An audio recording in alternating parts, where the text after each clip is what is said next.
Good morning. How many of you have experienced a worrisome thought or felt upset over something or someone, especially during the past year? I have almost 100 years of combined personal, academic, and professional experience with mental health and mental illness. Yet I still experience moments of worry and passing upsets. When Reverend Bob invited me to speak to you today about our mental well-being during the pandemic, I said yes without a moment's thought, because I know mental health. Not long afterwards, the thinking started. What do I say? Will what I say be interesting, relevant, or even helpful? Will what I say be good enough? And the worry started, and I began to notice feelings of anxiety, because I also know mental illness. I was becoming a victim of my own thinking. Why is it that with no thought I trust my actions? Yet with a single thought I can begin to doubt these very same actions. To help us answer these questions, let's begin by reflecting on the lemon. If you feel comfortable, begin by closing your eyes as you listen to my words. Think of holding a lemon in your hand. Feel the pebbly, waxy texture of its skin and see how bright yellow it is. Bring it closer to your nose and smell the sharp aroma. Now picture yourself slicing it open with a knife and seeing the juice squirt. The tart smell rises into the air. Bring a slice to your mouth and suck on it. The juice runs over your tongue. It's so sour your mouth puckers and your eyelids flutter. Now open your eyes. What happened? Did your mouth start to water as you did this exercise? Maybe your eyes even watered a little, or the inside of your nose tingled, and all just by thinking.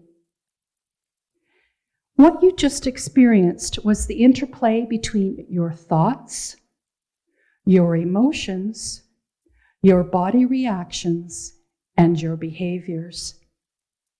Each of these elements is part of our mental health, and taking care of each of these elements is important in maintaining mental well-being. When even one of these elements is not well, it can affect your mental well-being. Most of us are aware of our behaviors and how our physical body is feeling, and perhaps some awareness of our emotions. But how aware are we of our thoughts, the never-ending conversation you are having with yourself right now, and the profound effect this internal conversation can have on our well-being? Remember how quickly I was becoming a victim of my own thinking. Another example of what has been called stinkin' thinkin' is the issue of someone else's behavior making us angry. This is a very common way of expressing something, and we hear it often. But in fact, it distorts the situation it attempts to describe. A more accurate description of someone making me angry is to say that I feel angry about their behavior. They are not making me anything. They are simply behaving in a way that I am getting angry about.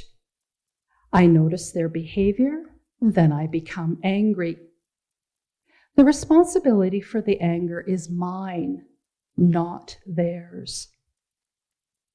It has been suggested that it is generally irrational and self-defeating to get all worked up about someone else's behavior. The anger is based on a faulty assumption, which is that the other person should behave in the way I want them to.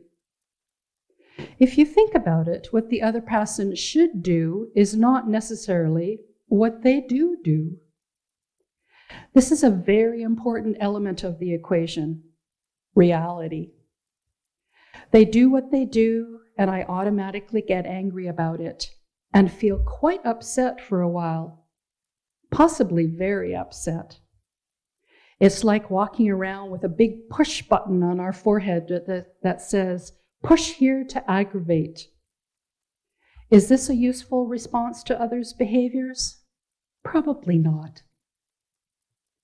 Since they are very likely going to do whatever it is anyway, it seems then it would make life a great deal easier if I didn't get angry about it and lose my peace of mind. This is when a new tool or two can help us shift our way of thinking and help us feel better. One of the ways to help us become more aware of our thoughts is to pause long enough to acknowledge how we are actually feeling. Take a moment right now and think of a word to describe how you are feeling emotionally. High or low? Happy or sad? Success or failure? Good or bad? It is important to acknowledge the feeling without judgment. It is equally important to accept how you are feeling. It is neither right nor wrong. It simply is. The challenge is to surrender how you are feeling. Offer no resistance, even if it's painful. The even greater challenge in a world that rushes to fix or to numb is to pause and reflect. When we sense a feeling, we can begin to find the thought. Let's go back to my opening story and use the ABCs in a new way to explore how changing our thoughts can help or hinder our mental health. A refers to an activating event. The activating event in my story was the invitation to speak to you today. We'll come back to the B in a moment. C is the consequence of what we typically blame on the event. The consequences in my story were worry and anxious feelings.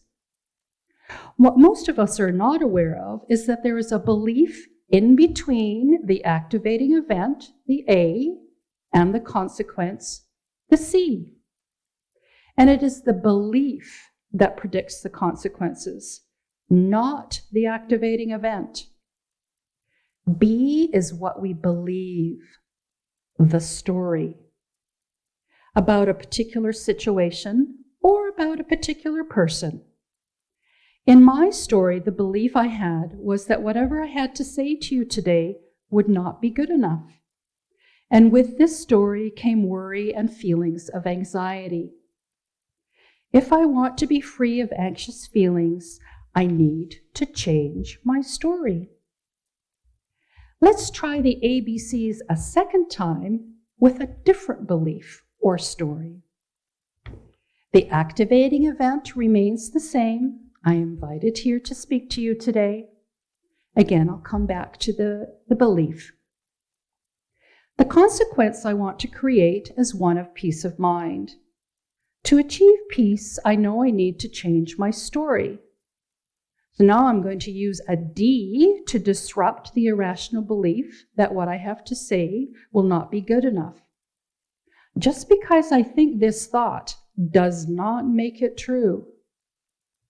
And I use E to replace it with an effective and rational belief that whatever I say today will be good enough. And this new belief brings me peace of mind. It was not the activating event that created worry and feelings of anxiety. It was my belief around the event that created the consequence.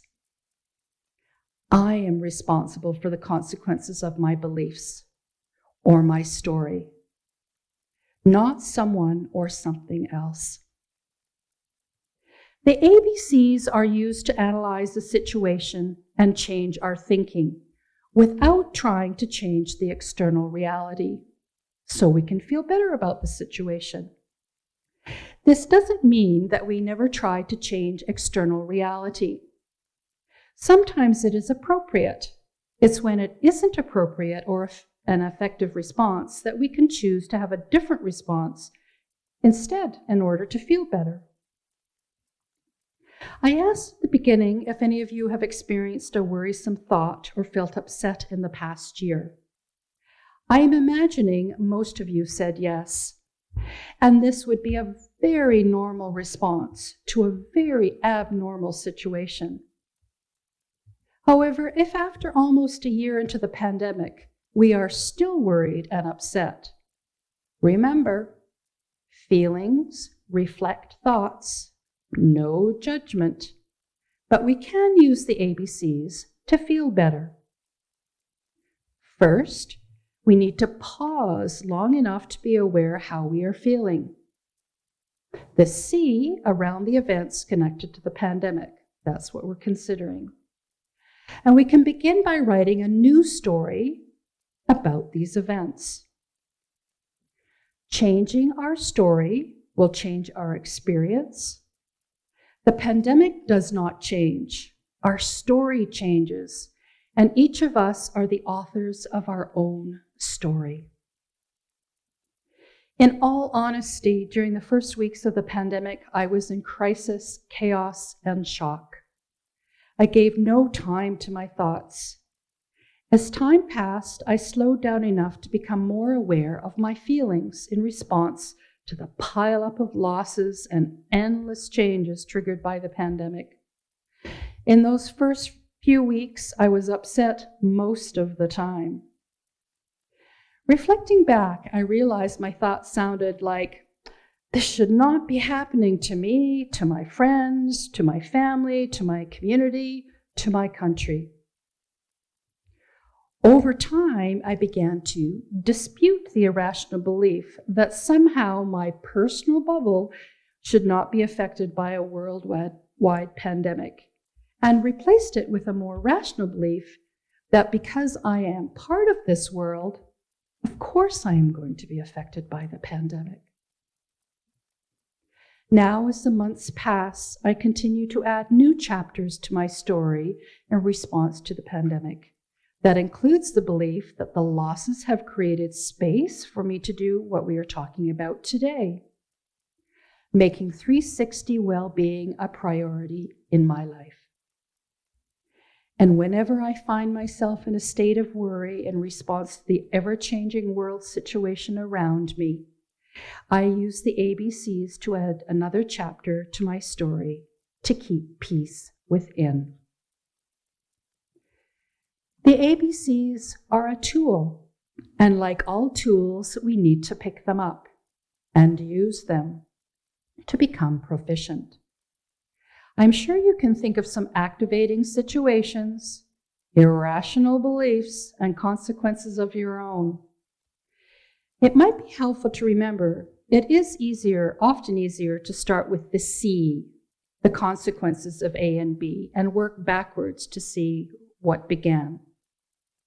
Whenever you feel upset, it can be useful exercise to see if an ABC can be done for the situation you're thinking about. You never know, you just might feel better. Get into the habit of doing this regularly, and you might feel a lot better overall. I know each of you will continue to cope and adapt to whatever shows up. And feeling better is possible by writing a new story around the pandemic and for every event and person in our lives.